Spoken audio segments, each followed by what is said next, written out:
What's up, good people? It's time for another session of that verbal cardio, man. We back yet again, another week of me drinking water. My co-host, Tony's co-host, water. And I know Slarita, one of my patron saints, he's like, man, Tony talking about water every episode reminds me of him playing that Isley Brothers song every time we do movie night. He's just sick of it. Well, you know what? Slarita's always sick of everything. But he better not be sick of this water. Water is life. Y'all be eating foods out here that's making you dehydrated. Sucking up the moisture out your body, man. Is that what you want? Replenish yourself. Replenish yourself. Get that water in your system, man. Water is vital, man. It's your baby. It's your baby, man. What's up, Bobby DeBarge in here? Get that water in your life. You need it. You got to hold it. You got to cherish it. You got to take it in. And don't be forcing yourself either. Don't be giving me that bullshit. You better drink the goddamn water. You better drink it. Because if we was in the book of Eli times, Mad Max, you'd be covered in that water. Be like, oh, we need the water. The water. You don't know what you got till it's gone.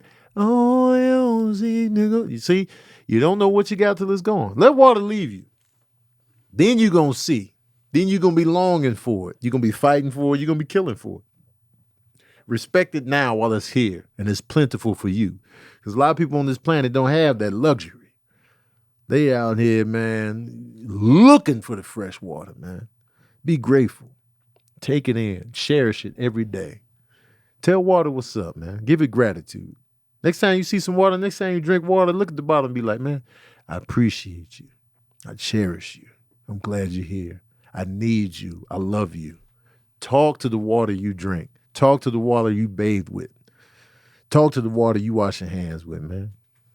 Do it, man. You give appreciation to your family and friends when they do something for you. Why not do that for water? Why? Because they ain't going to say nothing back? Oh, you only giving gratitude to get gratitude and some thanks back? Nah, man. Show that gratitude to the water. Serious business out here, man. We back. Got my producer extraordinaire, Sabrina Sith, up in here. It's good, man. You know what I'm saying? I got the mirror on the ones and twos, eating Doritos, the regular flavor, nacho cheese, which I feel is the best Dorito flavor. Sabrina had a great breakfast this morning. She had pancakes, eggs, and a green juice. What kind of eggs? Just egg. Yeah, so vegan eggs, because I don't want people to be like, I thought she was vegan. Man, forget, man, you know what? No, I don't want anybody to think that it's a forever thing. You know what I mean? I need people to know it's a forever thing. I've been on Sabrina's neck about drinking more green juices, hooses, to get the fiber in the system. I've been bodying it, though. You know what I'm saying? She's been doing it. She's been doing her damn thing. I think we have finally cracked the code to get her to regularly drink water on a consistent basis without me breathing down her neck. I mean, green juice without breathing down her goddamn neck. It's because now I found a green juice I like that. I don't like the Trader Joe's one. Hey, man, you ain't going to like everything that's good for you. But I don't really love the one I've been drinking. But you've been drinking it. But I've been drinking it because it's tolerable. It's called being an adult. Man, you're doing what's right for your body. There's a lot of adults out here that don't drink green juices. Huh? But they're irresponsible. They are. You want to be them? No, no. You want to be them? For those who want to know, I've been drinking Green Devotion by Evolution Fresh. Yeah, man, get in on it. It's found in a lot of places. Yeah. I get mine from Whole Foods. Yeah. Because they sell it by the box. I'm proud of you. Thanks, buddy. Stay on it. Okay. It's intense. Okay. Sick of it, man. Thank you. I appreciate the regular nacho cheese Doritos, the best ones ever made. Man, Don't come in here with your Cool Ranch. That finger afterwards, that was my favorite. Oh, man. Licking the finger? Yeah. Don't come in here with the Cool Ranch. I just did that. I ain't gonna lie. I did just lick my fingers. See? Doritos is fire, man. Occasionally, I'll spaz out. I haven't had Doritos in a while now, but I'll spaz out and get some good Doritos going. And let me tell you something. When I used to make nachos,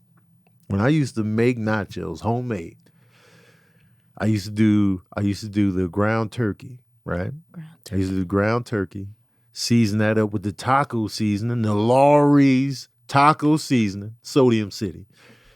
Taco seasoning. I would have that seasoned up and ready to go. You know what I'm saying? I would chop up some tomatoes, get the shredded lettuce going, right? Get some sour cream, some olives, right? And get some cheese. Sometimes I would buy a block and shred it myself. Sometimes I would get the pre-shred. It just depends on my mood at that particular time. Get that going. Got all that going. Everything's primed and ready. I would get the Doritos. Put the turkey meat on top of the Doritos. Put the cheese on the top. Put that plate in the oven. Let the oven melt the cheese. Because that oven melt hit different than the microwave melt. It's a different melt. Throw that in there. Get the plate out. I got the oven mitts. You got that hot plate of nachos, sizzling, bacon, cooking. Pull that out. Then you add the tomatoes, the lettuce, the sour cream, the olives, and enjoy. Come on, Gordon Ramsay. Oh, man. You talking about a good-ass time. Tony Ramsay over here. The nachos with the regular Doritos. Man, I ain't never. Whew! This was when I was living life to the fullest. Clearly. Health was in shambles. But it was a good ass time, man. Regular Doritos don't get enough credit. I think Doritos are like the Beyonce of the Lay's chip group. Like, we got Fritos, we got Lay's, we got the popcorn, Cheetos. Doritos is beating all of them, in my opinion. I would agree. I feel like they're the lead singer of the Lay's family. Although Cheetos got hits. They do. Cheetos that's a staple. Cheetos is Kelly Rowland. Okay. Got hits, got some platinum in there. You know what I'm saying? Because the Cheetos and the hot Cheetos popping. Mm-hmm. And some people rock with the Puffs. Puffs is all right. I like the Puffs. And I like the can of the cheese balls. Oh. Okay. I like those too. That's all in the family. I respect it. What's the follow-up? To who's third? Probably like the regular chips. No, yeah, because I feel like the Fritos are the stepchild. Yeah, nobody. I feel like they are the Ringo Starr. If we doing, no disrespect to Ringo Starr, but within the Beatles, they fight over Paul and John. Then you got George, and then the Ringo Starr. Me myself, I rock with the Fritos. I rock with the corn chips. Fritos is cool. I rock with. I don't think there's anything bad with any of them. I just don't. Yeah, they're not holding up to Doritos to me. But Doritos is the clear star. But hot Cheetos in the black community, in the hood community, is damn near biblical. Yeah. Like I would say I see more people in the hood eating hot Cheetos than Doritos. But that's the hood though, Flaming hot, burning the esophagus. But I love a good Cheetos session. I see what y'all saying in this Instagram. Y'all having a good time on Instagram, huh? You really think I'm gonna stay here the whole episode, don't you? Nope. You want to see the rest of this? You got to join the Patreon because I'm about to cut it off. What's up, Zulu? You came in here right in time to get cut off. Yeah. Thanks, supporters. Oh, they gave me my badges back. I don't know if they did or not. But what we talking about? Oh, it's 71 of y'all in here. What's up, y'all? Y'all in here deep. Thank y'all for pulling up, man. Appreciate y'all, man.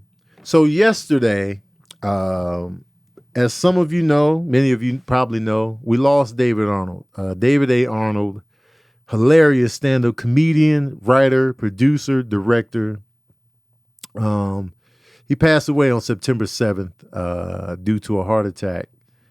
And they had a celebration of life for him yesterday that Sabrina and I attended, along with many other comedians and colleagues and friends, and David Arnold was hilarious, very funny comedian. Brandon Lewis, my boy B. Lou, he calls him the Tim Duncan of comedy. Fundamentals. He's got the fundamentals down. He's going to get the job done. Tim Duncan was that guy that was going to get the job done. He got the fundamentals of comedy down. He was structured. He taught comedy classes that I took one of his classes and I learned a lot. I remember the first time I ever saw David Arnold was when he was hosting Chocolate Sundays at the Laugh Factory in Hollywood. And I was looking at him and I was just like, yo, this dude's funny, man. Like his confidence on stage. I would always fixate on his hands. Ambria Allen was talking about the David Arnold hands yesterday, and I knew exactly what she meant because I would always look at his hands when he would talk on stage and just how, when I watch people, I watch mannerisms, facial expressions, hand movement. Like I look at Chris Rock's hands. I'm always looking at the full package. That's why I'm drawing the comedians that are animated when they're on stage. It's more than just, and not that there's anything wrong with standing in one spot and telling your jokes. That's a skill set. But I'm drawn to the full delivery of body and motion. And I would just be like the David Arnold hands. And he got that dry voice and just his perspective and his stage presence and the confidence. I was just like, man, it looked like this dude never gets frazzled on stage. That was my mindset. And I was just like, yo, this dude's a grown man up there confident and all that. And I was just like, yo, this dude is dope. We became friends. I remember I said, I want to take your class. And he was like, man, you don't need my class. And I was like, I want to take it anyway. And I took it and I learned so much. And I'm glad I took it. And, I would tell everybody in the world that I took his class. I'm very much in the vein of giving credit where credit is due. This is who I am. I'm going to always give credit where credit is due. And I always give credit to that. Because some comedians frown on comedy classes. They be like, comedy class, what the hell is that? I remember getting into a huge debate with a comedian about it. And it was beneficial to me. They say comedy classes shouldn't even exist. I was like, why not? Acting classes do. You know what I mean? So I learned a lot. And watching David Arnold, and David Arnold's been doing comedy for a long time. So watching him navigate being a traditional stand-up comedian, a true stand-up. And so, a lot of the veteran comedians were kind of shy away from social media. And when David Arnold finally embraced social media and started consistently putting out content on social media, he exploded. His followers shot up quickly. People were invested in his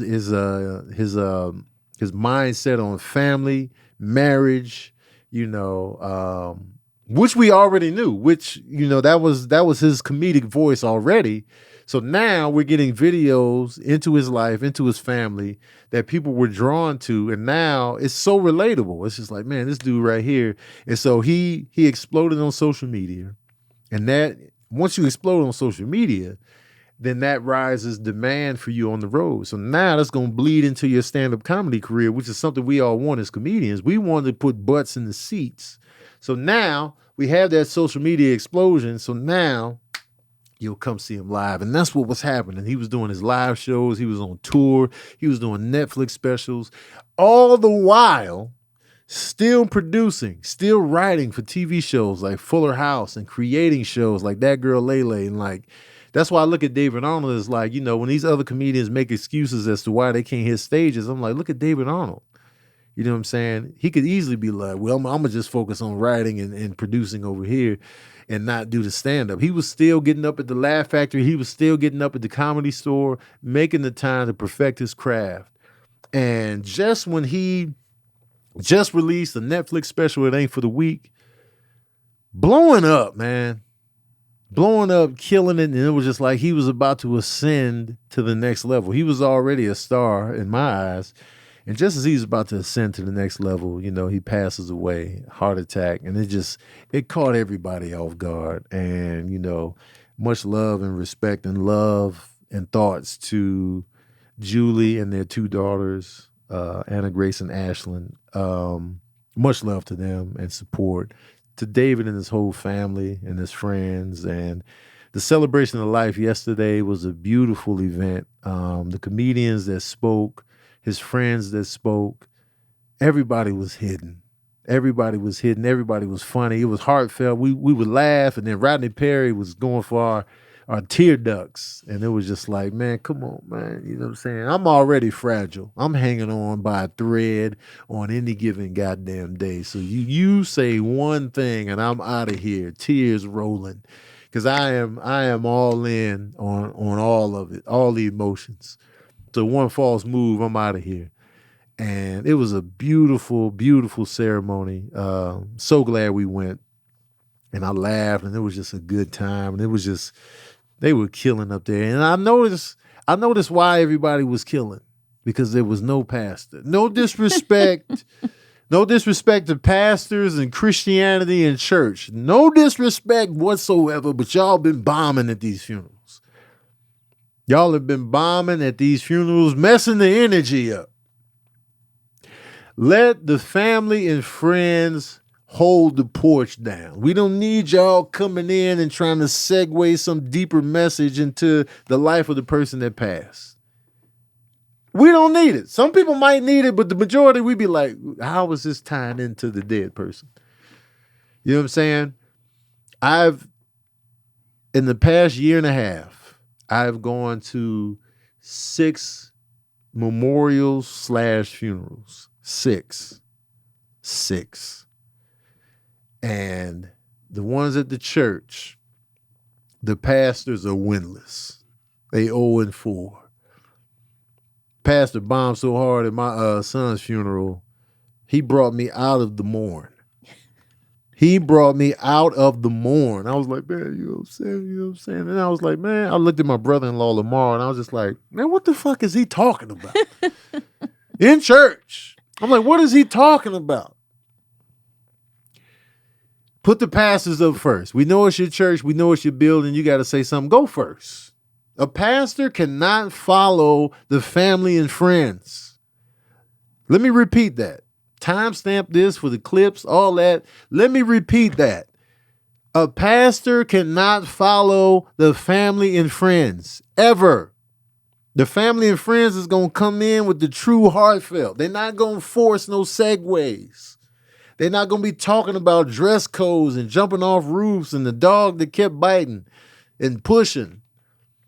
They're going to give you real stories, real emotion, real connection to the person that passed. Go first. We know it's your building.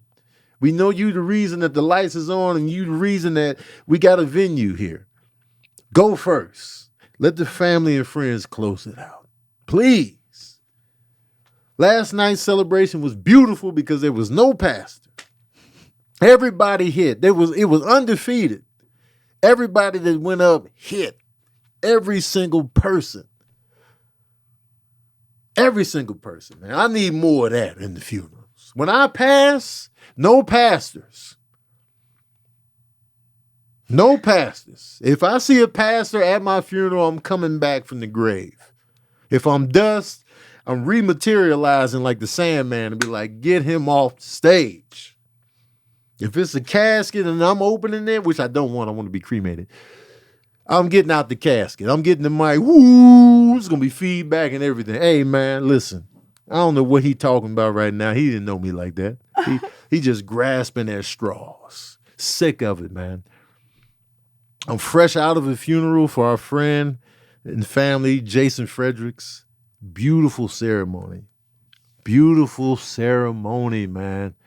I still can't believe Jason is gone.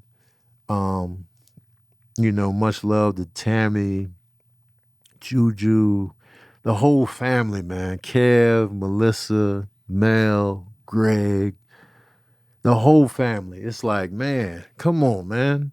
God, if you listen to Verbal Cardio, enough. Stop taking us out of here, man. Please, just let me catch my breath like Dynamite.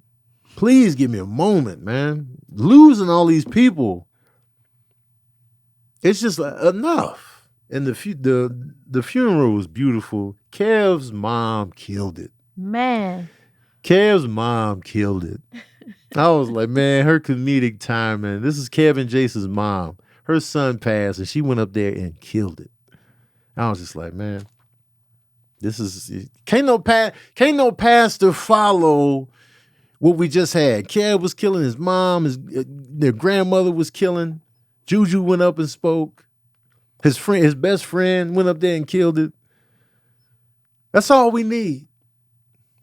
That's all we need. We had the choir singing selections. One of the girls in the choir came up and was talking about how people will do in the face of death. And that hit my soul personally. She was like, yeah, 6 months from now, that's when it gets real. Everybody's there with you when you lose somebody. But 6 months later, that's when it gets, you going to see who's around. People are going to surprise you and come out of nowhere and be there for you. People that you thought had your back will disappear. And she was dead on. And I was just like, man, fold up city. But I'm tired, y'all. I'm tired of losing people. Compounded with work and trying to be healthy and trying to do things I enjoy and just trying to survive all of this. I'm just like, man, enough. But I do know how to cherish the little moments, find humor in the tragedy, and just like, but this has been a tough year and some change. Toughest of my life. So sick of this shit. But shout out to Jason Fredericks, David Arnold, Teddy Ray, Fu, Augustino, and Serene. Boom. And for those who want to watch David Arnold's life celebration, it's on his YouTube page. And I think Jason's is still up on YouTube as well. So if you guys want to watch that, they were amazing. Mm-hmm. For sure.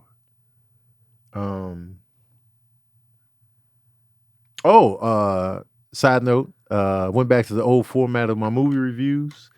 I reviewed the movie, I Love Y'all Right Back, Tone. I reviewed the movie Smile. And I did it the old way, in the squeaky chair. And the chair did not squeak. Spoiler alert. The chair did not squeak like it was supposed to. But we back. It was just me and Cam. Like old times. So be on the lookout for that. A new episode of Grosse Point Bake is up. Steven Seagal versus Jean-Claude Van Damme in the box office battle. Who put more butts in the seats? That video is up right now. So check that out. Grosse Point Bake is back, man. And I'm doing an episode today on the top-selling Bad Boy Records albums. So we're going to do that. Who do you think is going to be number one? You're probably going to be like, I think I know what you're going to guess, but you might be wrong. You might be wrong.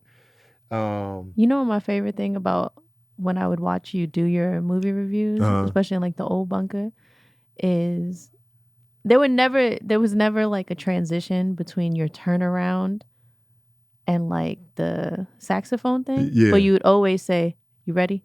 And whoever's behind the camera's like, "Yeah, we've been ready." Yeah. And it was always so funny because you'd be like, "Forget all that. You want to know." Smooth jazz review of this movie. Well, here it is. And then you turn around and be like, "Ready?"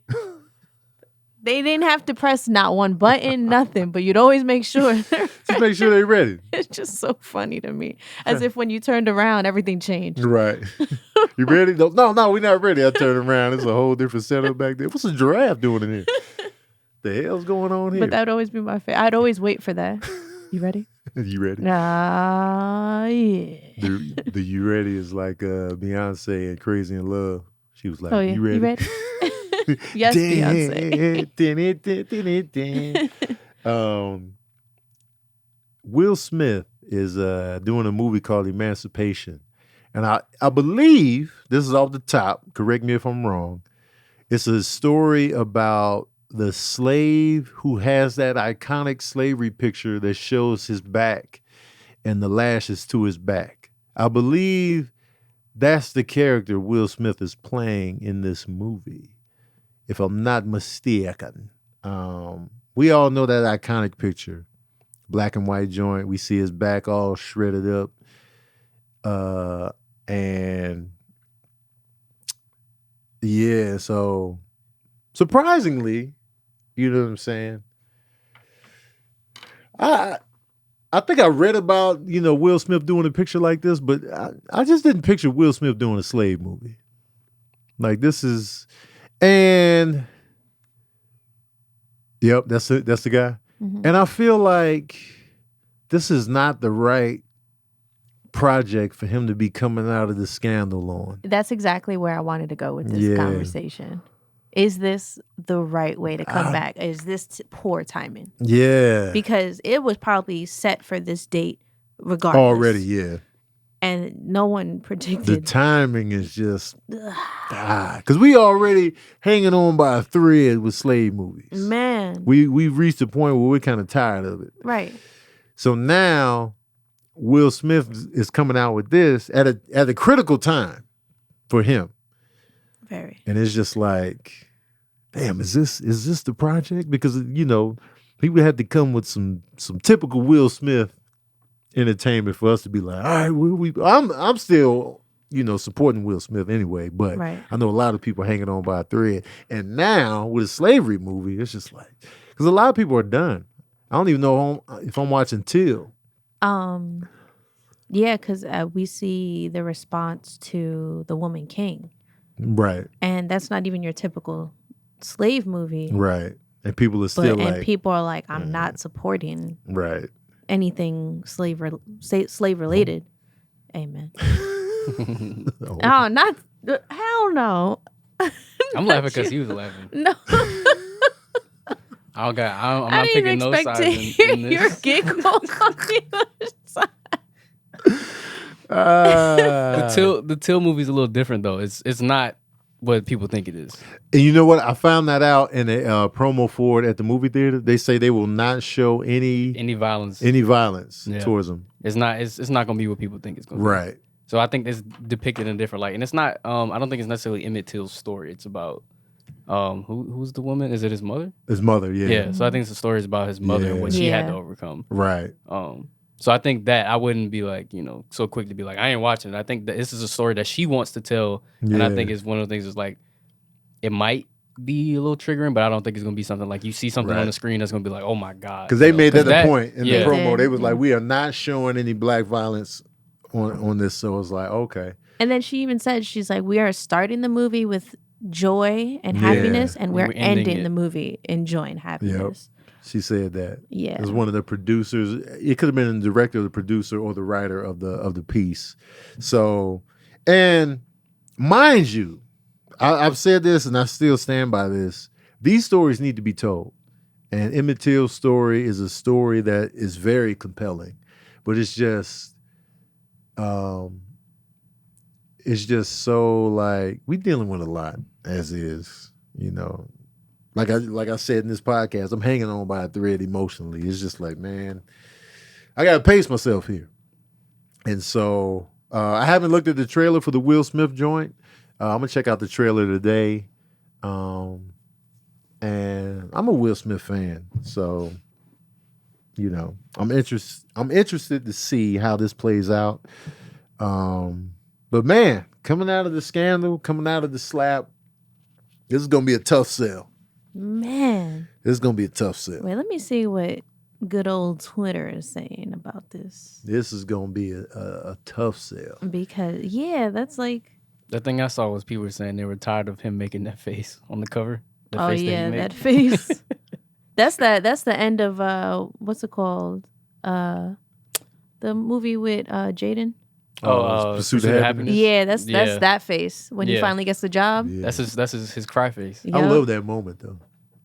I love that when he gets the job in the Pursuit of Happiness. I've gone on YouTube to watch that scene probably 10 times, just cause I want to feel some emotion. I was gonna say just to feel something. Oh man, I love that scene. Oh, this is an Apple movie?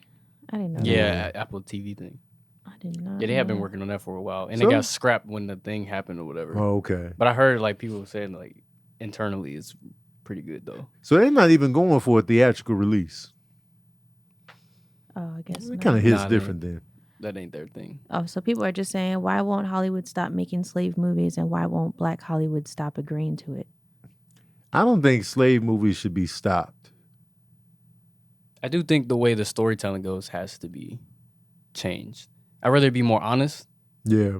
I don't like the white savior thing. Oh yeah, that we happens. done on that. That is enough.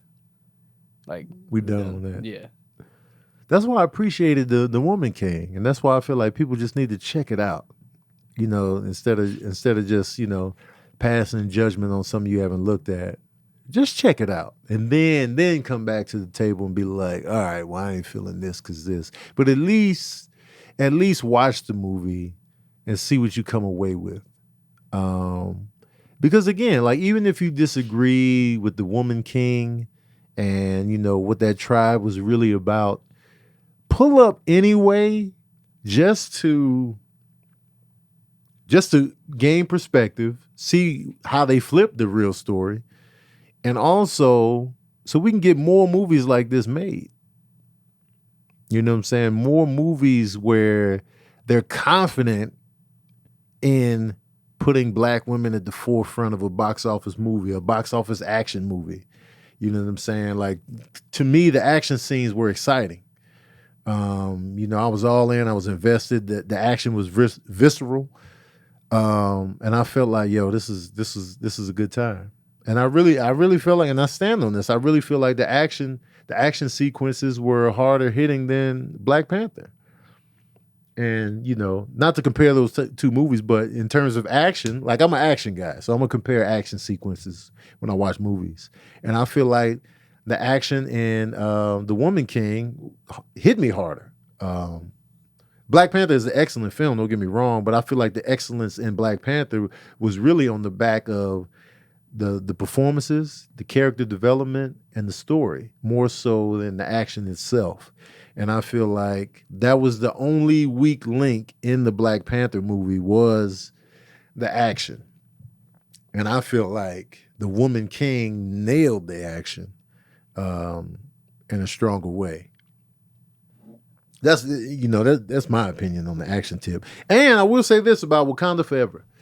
Wakanda Forever, we bought tickets for it yesterday, and the tickets are selling, yo. People buying their tickets early. Like, I looked at some of the AMCs. You know, you can look at AMC and you can see what seats have been filled already. And I was looking at the shows, and I was like, yo, man, this movie is selling well over a month in advance. Well over a month. And some of these screens are really filling up. So I'm just like, yo, man, people are out here really buying tickets early. So I think that Wakanda Forever is going to do well. I don't think it will match the domestic box office of the first one, but I do feel like, let me tell you what Wakanda Forever has on its side: the uncertainty. Low key, I feel like more people are intrigued to go see this movie because of the tragedy that happened with Chadwick Boseman. I feel like they're more likely to go see, just out of curiosity, okay, what direction are they going to go? So now we have a new element at play. Like, I feel like if it was just a regular sequel, everybody's coming back, people would just be like, I'm in no hurry. But now I feel like people are like, man, I'm really curious to see in what direction they're going to go with the sequel. So I feel like that builds excitement for people to be like, I'm pulling up. So I think it might do the film well at the box office, especially at opening weekend. Opening weekend, they like, we got to get in there early. Mm-hmm. And, you know, everybody's curious. And that curiosity is what led into the success of the first Black Panther. It was like, yo, man, I'm curious to see. We seeing Wakanda for the first time, first black superhero. So there was that curiosity of, this is the first, this is a major. And so you got a $200 million opening weekend, which is incredible, by the way. $200 million in one weekend, that's crazy. So now I feel like, based on these early sales and stuff like that, it's going to do over 100 million opening weekend, which is great. But, you know, they're going to compare it to the first. So it's just like, I'm not so sure it could beat the first one, especially in these post-pandemic times. But I would love it if it did. But overall, I want the movie to be dope. I want the movie to be dope. I want the action to be dope. And, you know, I want Marvel to get, you know, I want Marvel to get back on track and all that good stuff. So I will be there in theaters. Wakanda Forever. I'm already at the theater looking at the blank screen. Tough. Hardcore. Man, how does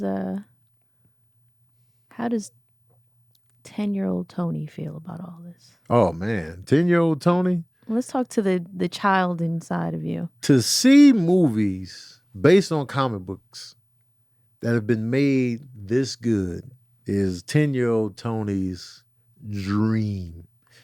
Like, you know, I would sit there and read the comic books and look at the pages and, you know, go in my brother's stash. He'd be like, don't go in my comic books. And I'd be like, I'm not going in your comic books. And I would go in his comic books. I would be all up in there digging through his pile of Daredevil, Fantastic Four, Avengers, X-Men. And I'm just digging all up in his closet, going through the comic books. And, you know, if I know he was close to coming home, I would flee the scene every time. I remember one time he caught me off guard. Oh. He was like, don't go in my comic books. I was like, I'm not going in your comic books. I got my own stuff going. I didn't have nothing going. I had like 7 issues of just, you know, random comics, but I would be in his comic books. And one time he came home earlier than I anticipated. So, and I was knee deep in the comic book pile. I was knee deep. I heard him come in the house, man. I fled. And I was like, oh. I was like, Ma, tell Khalil that you was in the comic books. So she took the rap for me. I'm sure he knew that was a cold lie. At that time, my mom read Dazzler, Rom, and Ghost Rider comic books. But my brother would bring those comic books to her. She never went into his closet and going through the stash. I was in the stash. So she took the rap for me right there. Oh. And but I know he knew the truth. He never gave me shit about it, but I knew he knew the truth, and I was in there. So I think to get me out of his stash, he asked me for one birthday. He was just like, "Yeah, what's your favorite comic book?" And I was like, I didn't know whether to pick. I was like, Captain America. Wolverine. I was just like, and I picked Wolverine. So he got me a subscription to X-Men. So I would get a new issue of X-Men in the mail every month. And that was his gift to me. And also, stay out my stash. I'm giving you your own comic books now. Get up out my stash. And which brother was this? Khalil is my oldest. Okay. So he was the comic book guy. Mm-hmm. Scott didn't really buy comic books like that. And so I think he did that just to keep me at bay. But I was like, if you really want to keep me at bay, I need Avengers, I need Captain America, I need Daredevil, I need Silver Surfer, I need everyone. I need the Justice League of America, I need those Batman comic books, you know what I'm saying? So he did give me that. And then, you know, but that just sparked, you know, a lifelong love of comic books. So to see, I remember one of the earliest comic book movies was The Punisher with Dolph Lundgren as Frank Castle. It was like low budget. I remember we had a bootleg copy of it, and I was just like, man, this shit is terrible. So it was just like, and you know, by this time, you know, Superman 1 and 2 was dope to me. And I was just like, yeah, but I want to see, I was a Marvel kid. Like, I wanted to see Wolverine and them. I wanted to see Daredevil. I wanted to see the Avengers. And it was just like, all we had from a good movie standpoint was Superman 1 and 2. And then fast forward, you hear about, you know, then Batman comes out, and, you know, that was all the rage, Batman 1 and 2. And Superman 3 was terrible. Superman 4 was even worse. So it was just like, man, it's just hit and miss. And it wasn't until Blade that it was just like, now we cooking. And then ever since then, it's just been gravy. But, you know, some hit and misses, but pretty much gravy. And seeing my little childhood friends blowing up on the big screen with, Academy Award winning actors playing the roles. It's a different ball game now. And so 10-year-old Tony is. And I also wanted to say this. So Blade, the new Blade movie, lost its director over scheduling conflicts. It's never a good sign. Losing your director this late in the game, I'm worried. I'm worried about this film. Now, mind you, they haven't started production yet. They haven't started, principal photography and all that. But I'm worried because I'm hoping that Blade is fire. I'm all in on the casting of Mahershala Ali as Blade. I'm all in. So I want this film to be dynamite. I'm already pissed off that they're going the PG-13 route. I feel like Disney is up in here PG-13ing it up, man. Enough with the PG-13, man. I feel like Disney be soft. Let's talk about it. Disney be soft. Y'all want stuff to be soft. Look at the Disney Plus Marvel shows. Soft. I want some grittiness out here, man. Give us gritty. Let certain heroes be gritty. Let Blade be gritty. Let Deadpool be gritty. Let Wolverine be gritty. Wolverine could be gritty or not.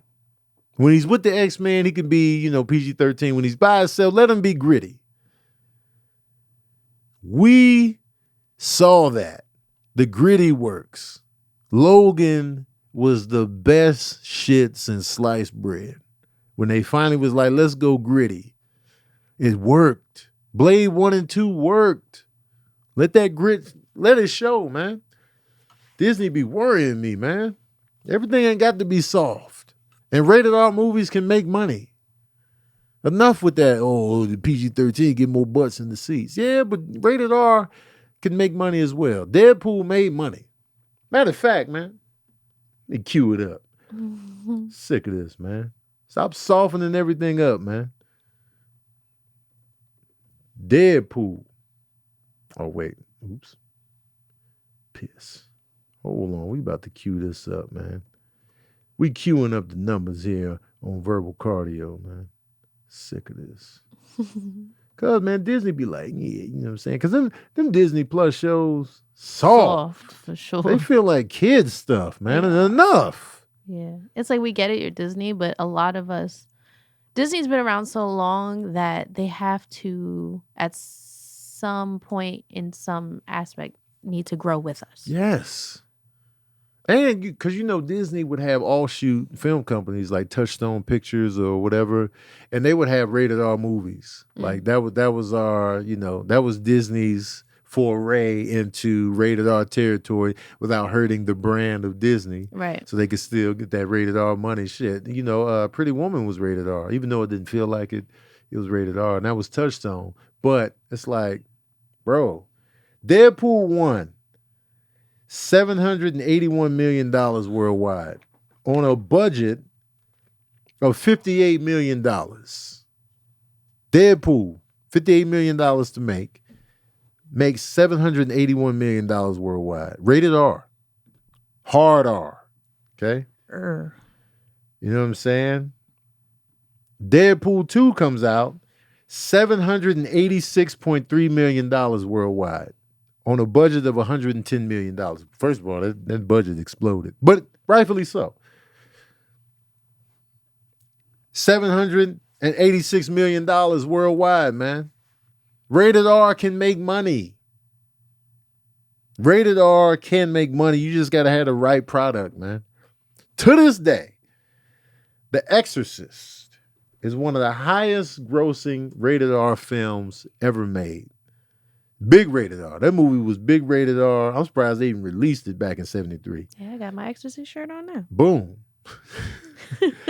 The movie made $230 million in 1973 domestically on a budget of $12 million. That's crazy. If you inflate that today, it made $428 million worldwide. If you inflate that today, crazy money. I don't see the inflation cost right here, but $230 million in 73 money is crazy money. Rated R film, restricted. Stop leaning on this kiddie shit, man. Enough. And what I mean by like Disney should grow with us, I don't mean all of Disney, of course. Right. Obviously. Yeah, you can still have the kids stuff. Obviously. Let it be, if need be, 90% could be kids. Give us 10%. Yes. Which is just like a couple of shows, a movie. You know what I mean? Couple movies. Come on, man. Like the stuff that you know that we as adults are the most excited about. Yeah, man. Come on. Just give it to us. Give it to us. Give it to us. We Come can handle it. Come We all right. We grown. Yeah. We smashing raw. That's it. That's how we ended up with the kids Exactly, that we're man. putting on to Disney. Come on. You know what it is. Come on. We got hardcore porn at our fingertips, man. Man. Whatever rated R action movies you doing is lighter than that. Come on, man. Yeah. We grown, Disney. You grown too over there being executives and shit. This is fine. Y'all out here doing cocaine, smashing raw. Mm-hmm. Come on, man. Like, you know, the Netflix series, Daredevil, The Punisher, Jessica Jones, Luke Cage, all edgy, all did well. Even we didn't like Iron Fist and The Defenders, and like season 2s of certain shows was kind of shaky, but those initial runs, we was all in on the grit. We was all in on the darkness. We was all in on that. They were doing well. And I feel like they had a better lasting impression than these Disney Plus shows. Outside of, WandaVision, which was cool. Yeah, that was good. You know what, Disney? Give us your version of The Boys. Yeah. We don't even have to be that extreme. But The Boys, but I appreciate The Boys for that. No, The Boys is amazing because it goes there. And what I really like about The Boys is the fact that it goes there isn't what makes it good. Right. It makes a lot of it like shocking, like, yeah. But the storyline is just so amazing. Yeah. And with that being rated R, we know nothing is off the table. Nothing. So we don't know what to expect. Exactly. We don't know where the story's going to go. Right. We're always surprised. And when it is shocking, it's not like shocking for no reason. Yeah. It's shocking and it leads somewhere. Right. Even like crazier within the story. So you're just like, yo, what? Right. What? And it's just, I'm ready for the next one. Come on, man. I'm all in. Man, The Boys, if y'all haven't started watching The Boys, and I try to tell everybody, watch The Boys. Yeah. Get on Amazon Prime. The Boys is great. You're on Amazon all day, every day, ordering your little stuff that you don't actually need. You see on TikTok, oh my God, Amazon needs. You don't need it. What you need to do is go on Amazon Prime and watch The Boys. Boys is a good time. Now, some of the shit is overboard. I'll give you that. It's a lot. But the storyline. Some of it is just like, all right, we don't need this. But storyline wise, yes. If you like superheroes, if you like drama, if you like to be invested in characters, it's The Boys. Mm-hmm. And just know that there are some actors in there that you will never look at the same. You talking about Tony? Man, fuck Tony, bro. Clip this. I'm sure he's the sweetest individual ever. Yeah. But talking about Anthony Starr, man. He's killing it as Homelander. Listen, Anthony Starr. You are too good of an actor because I hate you. And that's how you know you good. That boy good. He killing it. He is killing it. But fuck him. But he's probably the sweetest. I see him in your comments. Yeah, he be in the comments tough. Yeah. Sweetheart. Yeah. Laughing. Having a good time. Go fuck yourself. Give him a chance. No. Watch him in something else. I need to. People been telling me to watch Banshee. Banshee. Okay. That was a Cinemax original series that he's the lead in. Okay. So let me pull up on Banshee. I definitely need like just a palate cleanser. A palate cleanser for Anthony Starr. Mm-hmm. Because I feel like I would like him in other things. Yeah. Because he's such a good actor. Right. Because even when he's like the evilest as Homelander, I'm like, God damn, I like this. Yeah. Like I don't like him, but I like. I love him as a villain, and that's what makes. Yes. When you got a good villain, shit is fire. Man. When you got a good villain that you love to hate, you love to hate Homelander. You love it. You be like, oh, I hate him, but it gives you got emotion watching it. You know what I mean? You're like, oh, I want somebody just to kick his ass, please. You be desperate for it, but you all in. Oh my God. And then every time you're like, right now, if you just, you could just take him right now. Right. And then it doesn't happen, your whole day's ruined. You're weak. Like, yo, you good? Nah. Homeland is still out here. Signs of a great villain. Amazing. When you that emotionally invested in their downfall. Right. You just be like, please. Please. If this does get clipped, I hope he doesn't check his DMs after this. Because I definitely DM'd him. Did you? Yeah, I said fuck you or something like that. Oh, you can unsend it. Nah, man, I'm keeping it in there. I ain't no you punk. You can definitely unsend. I ain't no punk. No, what'd I say? I said, you're such a good actor or something like that I hate you. Yeah. But I think I told him something similar. We over here cussing him out. I definitely told him something similar. I was just like, man, listen. I hate your guts in the show. I said, respectfully, we have to fight. You play Homelander a little too good. And I forgot, this was July 8th. I don't know what episode I watched. But all I know is that I was ready to throw hands. Let me see what I told him. Let me see what I told this man. I can't find him. And what sucks is that you can see that there's a face that you can like. Oh, yeah. It's a face that you can like. But by the end of season 1, there's no way. Tony Starr. All right, let's see. Like, even his profile picture, it doesn't even look like Homelander. Right. Let's see. Anthony Starr. That's a sweet guy in that pro. He likes picnics and stuff. Yeah, man, he's a good guy, man. He's got a golden retriever. Those are the most adorable dogs of all time. It looked like he got a golden retriever in the picture. I don't know what he has for real, but once you see a golden retriever, that's just wholesome, soft and wholesome. What'd you tell him? I'm looking. My DMs is booting up. I hate Instagram. Fix your shit. You know what I'm saying? I'm trying to not be on your app that much anymore, but at least fix your shit. Because, see, I open my DMs and I'm sitting here waiting. Nah, you're going to have me on the app for another 3 minutes just trying to open this. I see what you're doing, and I don't like it. I don't like it. So just to update y'all on the rocket that hit the asteroid, there was a debris tail thousands of miles long. So, we out there putting debris into space. Oh, so I told him, I hate you because you are such a good villain on The Boys. Good work, sir. And he was like, thank you.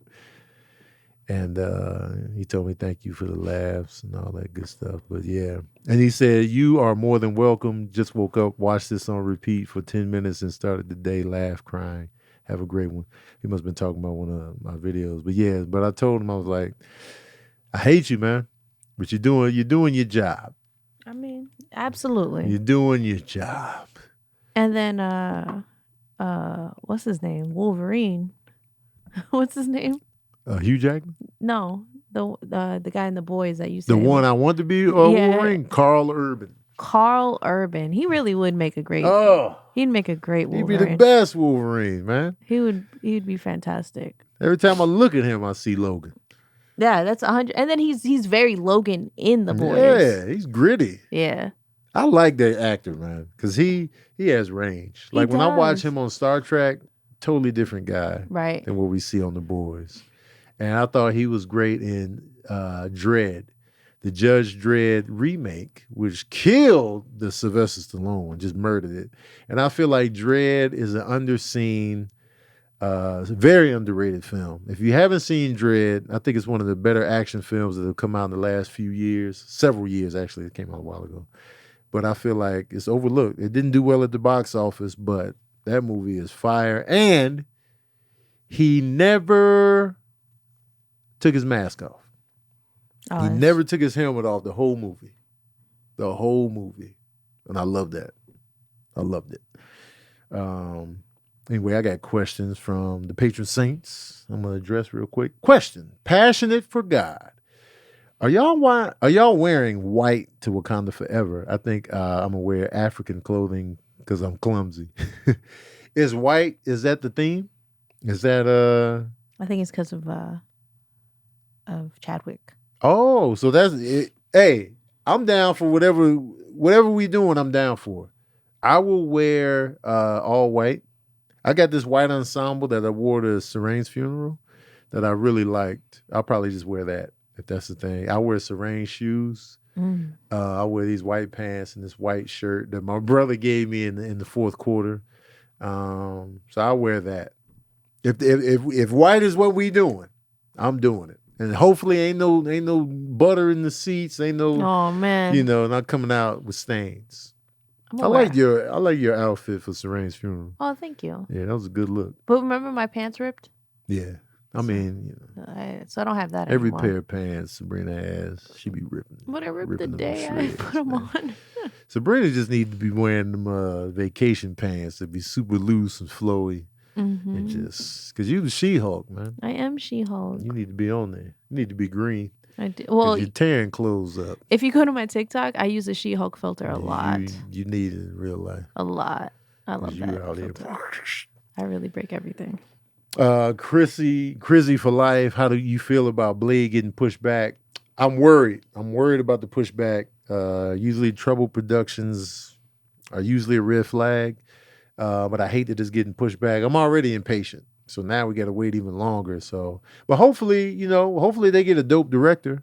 I'm sure they got their pick of the litter on who's willing to direct. My biggest worry, I'm not worried about the lead. I'm worried about that goddamn rating. I do not want the PG-13. I don't want it. Not for Blade. Not for Blade. Not for Blade. God damn it. Sick of it. Crazy for Life also asks, how do you feel about X-Men not getting introduced into the MCU until phase 6 or 7? Is that what they're saying? We got to wait that long. Wait, what phase are we on now? Hold on. That's the real question. What phase are we currently in? Because goddamn, man, give us the X-Men. Yo, I was gonna say, give us the X-Men right now. When you were talking about 10-year-old you, we're in phase 4, by the way. We're in phase 4? Yeah, 6 and 7. That's come on, man.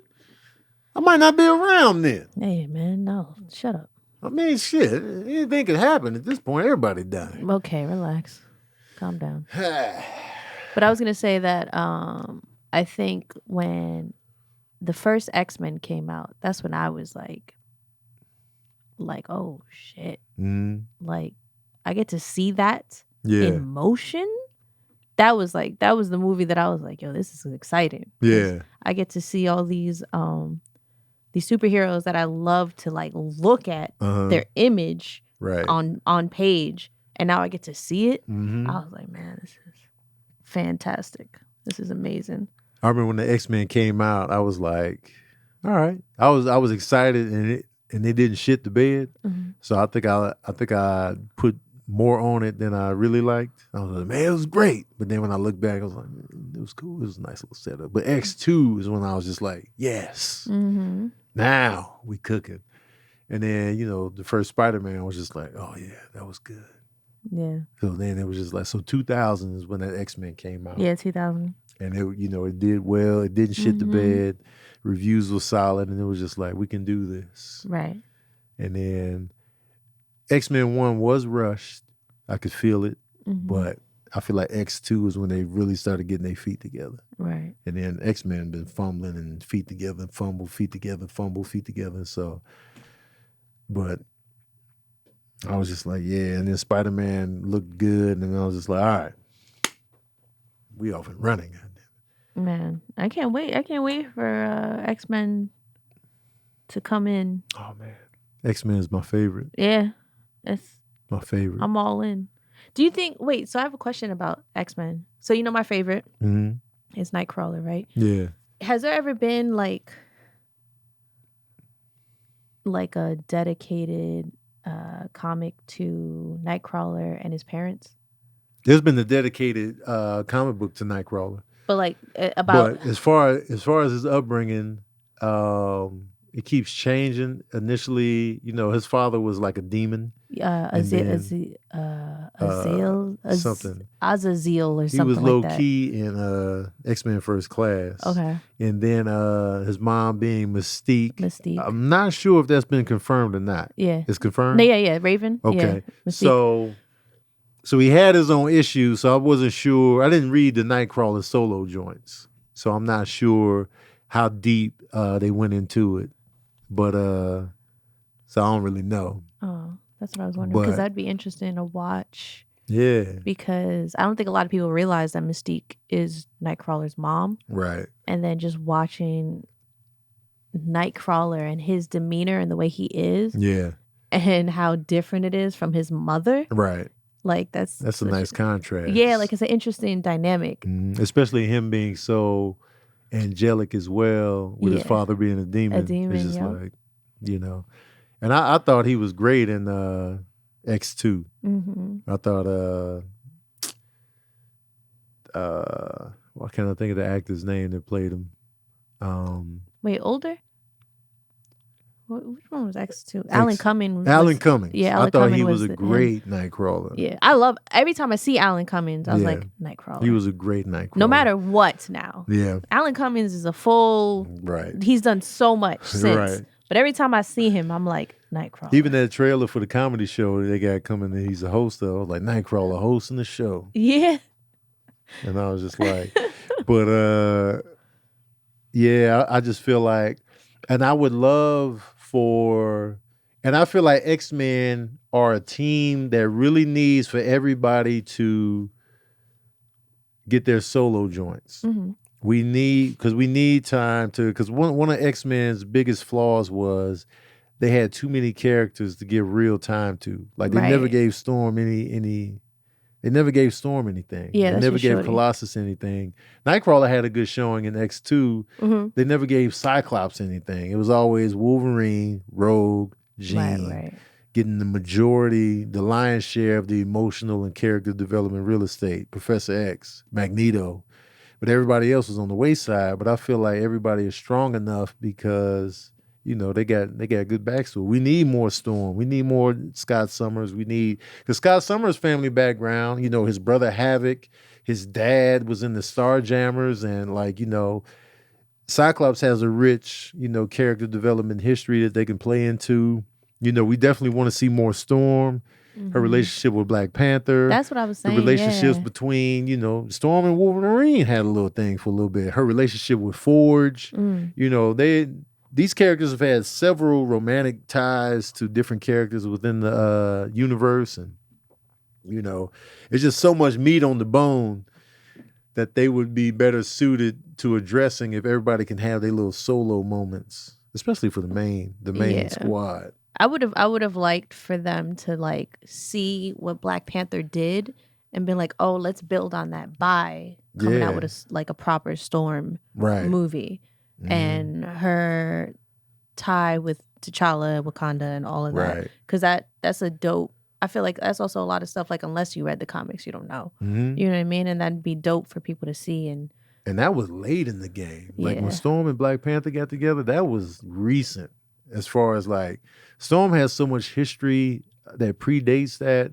Storm came on the team when they had that new team, and Storm, she went through so many different changes within the squad, trying to keep her powers in check. Sometimes she would get mind control and she'd be Rogue Storm, and then she lost her powers for a little bit. She became leader of the X-Men. She had to be leader of the X-Men with no powers. Then she got turned young.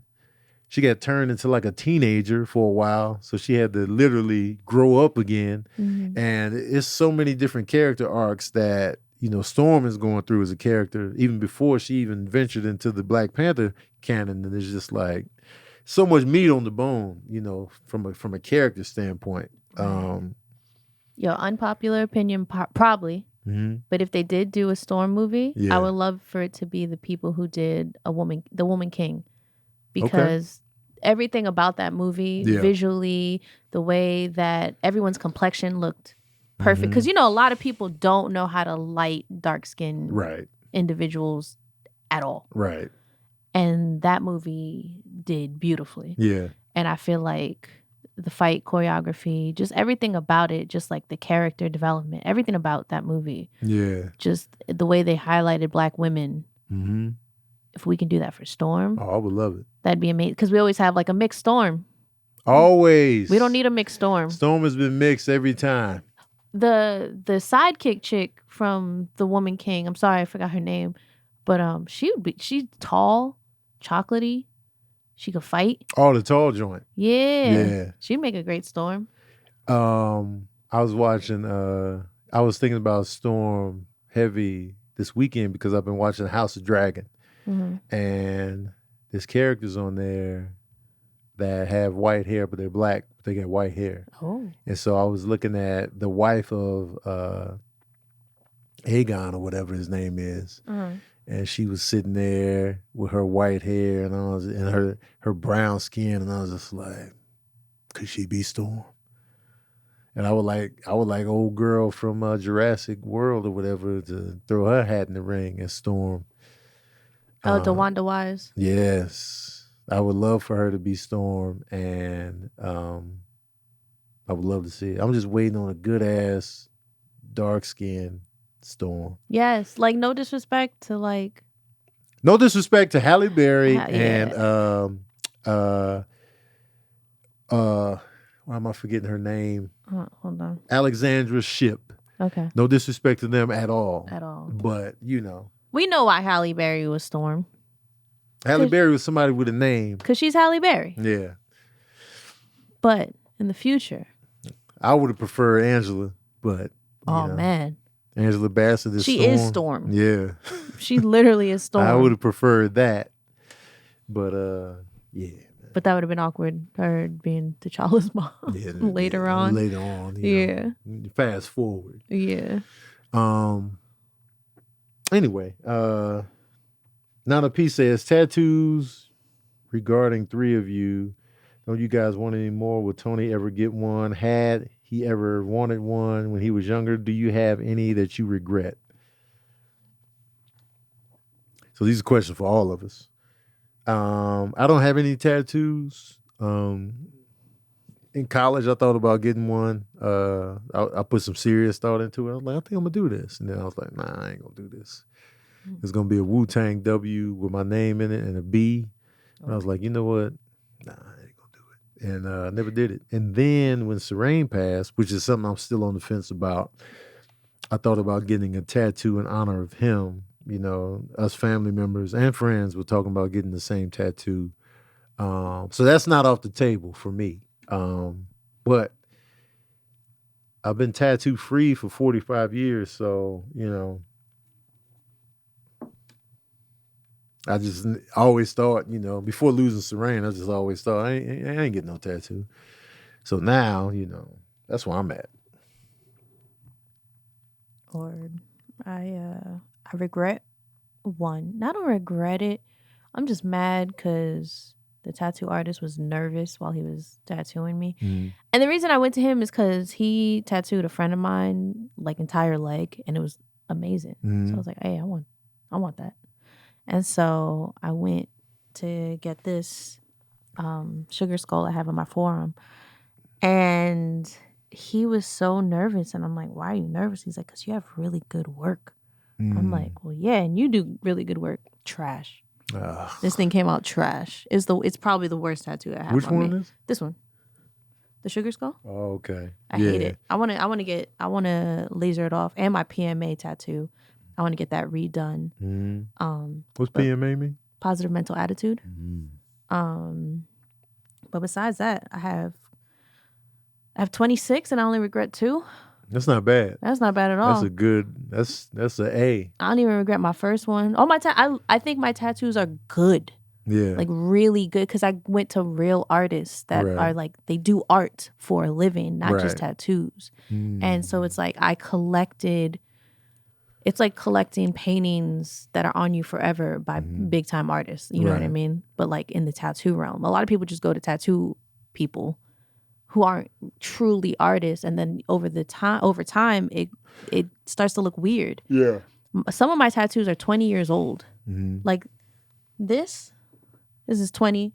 This right here is how old am I? 37. This is almost 20 years old. Wow. This is old. A lot of these, and they're still bright. And they look fresh. They look vibrant. Mortimer is 21 years old. Damn. There's an old man back here. But look how colorful he is. But that's because I went to artists who knew what ink, what lines, what needles, and stuff like that. If your artist isn't talking to you about needles, inks, and the proper lining and all that and what it's going to be over time and the bleeding and stuff like that. And I don't mean blood. I mean the ink bleeding over time, because ink does bleed over time and it spreads. Don't go to that artist and spend money on your tattoos. Spend money on your tattoos. Money well spent. It's for life, homie. It's literally for life. I get so sick when people hear like, oh yeah, that's the minimum. A lot of good tattoo artists, their minimum is $200 an hour. And that's okay. That's okay. Because you're spending for good art. And it's on you forever. And you guys are spending that on stupid things like clothing and fancy meals and things that last only a little bit until you lose it, until you outgrow it, until you don't wear it anymore, until you give it away, whatever. But this is on you forever. Spend your money on tattoos if you're going to get them. That's my advice. I worked in tattoo shops for years, and that's what I always tell people. Yeah. And be realistic about what you want. Amir, you got tattoos? No tattoos. That's it. To wrap this up, styling 1983, since we're talking about looks, what would be your ideal features you wish to have? For me, personally, I would like to get rid of my underbite.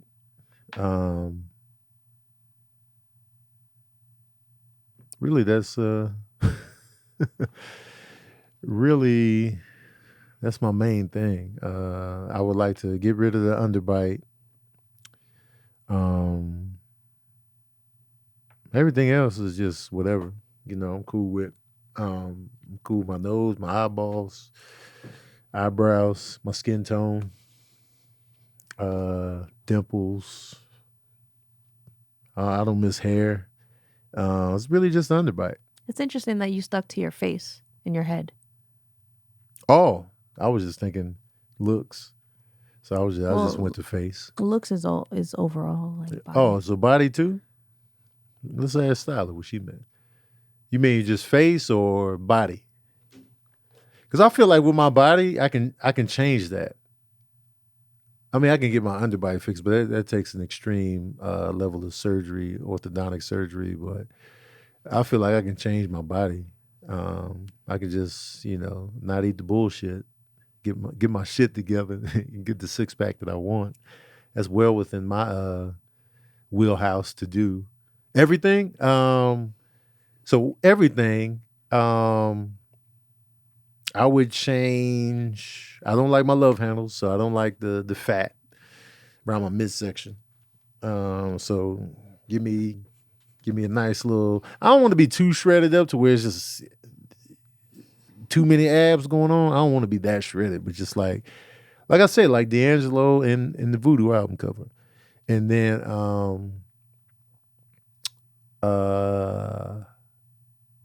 I guess smoother skin on like my arms and stuff, because I'll be having like hair bumps on my arms and like on the side of my hips that are annoying, and my toenails aren't clear.